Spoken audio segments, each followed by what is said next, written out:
Dans cette vidéo, je vais vous faire réciter votre cours, enfin en tout cas les notions de base. Donc première question, si vous avez compris, comment je reconnais un sigma arithmétique? Eh bien, votre sigma, à l'intérieur, il y aura A plus KR, avec K l'indice, peu importe le début, peu importe la fin, mais là, vous avez une constante, et là, vous avez une constante. Ça, c'est arithmétique. Et donc, par exemple, si je vous pose la question, est-ce que cette somme-là est arithmétique? Eh bien oui, il suffit que vous vous rappeliez que K sur 7, c'est 3 plus 1 septième fois K. Donc c'est bien A plus KR. La réponse est donc oui. Si maintenant je vous demande c'est quoi la formule pour un sigma arithmétique, eh bien là c'est pareil, il faut la connaître par cœur. Sigma arithmétique, donc sigma arithmétique, c'est nombre de termes fois la moyenne, premier terme plus dernier terme ici, à connaître par cœur. Sachant que le nombre de termes, je vous rappelle que c'est Kmax moins Kmin plus 1. Toujours pour les sommes arithmétiques, je vous pose la question, comment je reconnais une somme arithmétique écrite en expansion sans sigma? Eh bien en fait, l'écart entre deux termes consécutifs, c'est toujours plus une même constante, plus la raison. Donc là, vous aurez une structure S égale U0 plus U1, et là, vous aurez toujours plus R. Et quand vous passez de U1 à U2, vous aurez plus R, le même nombre, etc. Et quand vous arrêterez à UN, là aussi, vous passerez de l'un à l'autre en faisant plus R. C'est comme ça qu'on reconnaît un sigma arithmétique écrit en expansion.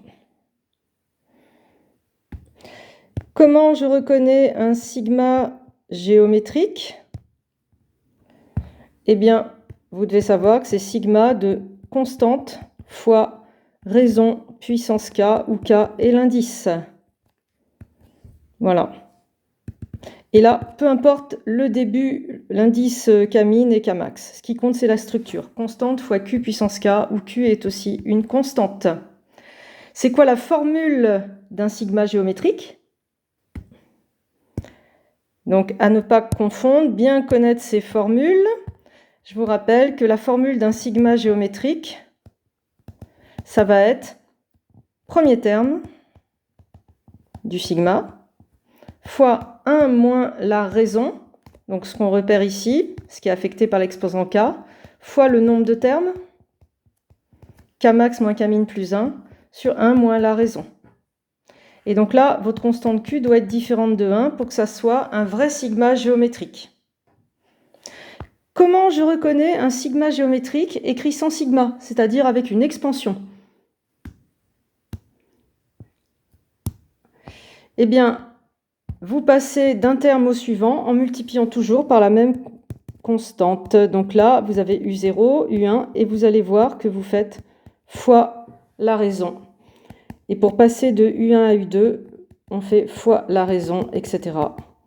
Et puis UN-1 et UN, les deux derniers, même chose, fois la raison. Comment on va reconnaître une somme binomiale? Eh bien, déjà, il y a des coefs binomiaux. Et puis surtout, il faut bien vérifier que k part de 0, que votre constante ici, l'exposant, c'est pile poil k, et que la deuxième constante b, on a bien n-k, où n, ici, doit être aussi Kmax et doit être le n que je vois là. Donc ici, je dois voir la même valeur, et là, je dois voir k qui part de 0, k qui est ici. Il doit partir de 0, il doit être là, et il doit être là avec ce signe moins. Si je n'ai pas une structure exactement comme ça, alors il faudra reformuler. Et là, c'est quoi la formule pour une somme binomiale? C'est tout simplement a plus b puissance Kmax. Donc le n qui est là, dans le cas de ma formule ici. Comment on reconnaît une somme télescopique?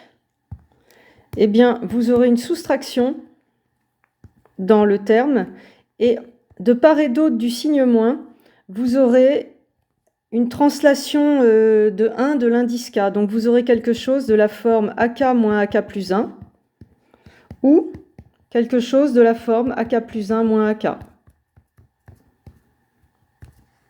C'est pas forcément cet ordre-là, ça peut être celui-là. Ça, c'est du télescopique simple, avec un cran d'écart. Et puis, peu importe l'indice de départ de K et l'indice de fin, c'est vraiment la structure à l'intérieur qui est important. Le signe moins et la translation de 1 de part et d'autre. Si vous avez du mal à reconnaître les télescopiques, eh bien, dites-vous que si je vous demande de calculer une somme et que vous n'avez pas reconnu le géométrique, pas l'arithmétique et pas la binomiale, qui sont quand même très facilement reconnaissables, c'est que probablement je vous demande du télescopique. Comment on le calcule? Je vous déconseille d'apprendre la formule par cœur. Première méthode, il y a une expansion avec seulement 2 termes qui survivent et on les trouve. Deuxième méthode, écrire tout proprement avec des changements d'indice. Vous avez vu ça en TD. Parfois, il y a du télescopique avec 2 crans d'écart. Ça concernera surtout les matheux. AK moins AK plus 2, auquel cas il y aura plus de termes qui survivent. Là encore, vous verrez ça à l'usage en manipulant.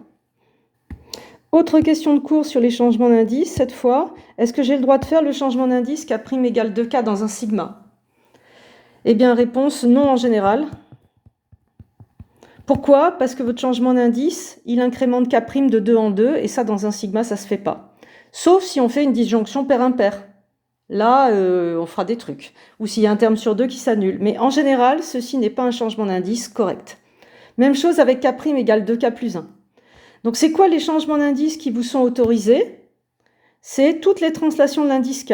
K-1, K-2, K plus 1, K plus 2, etc.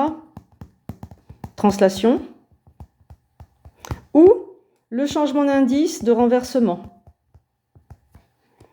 K' égale K max moins K, qui renverse l'écriture de la somme.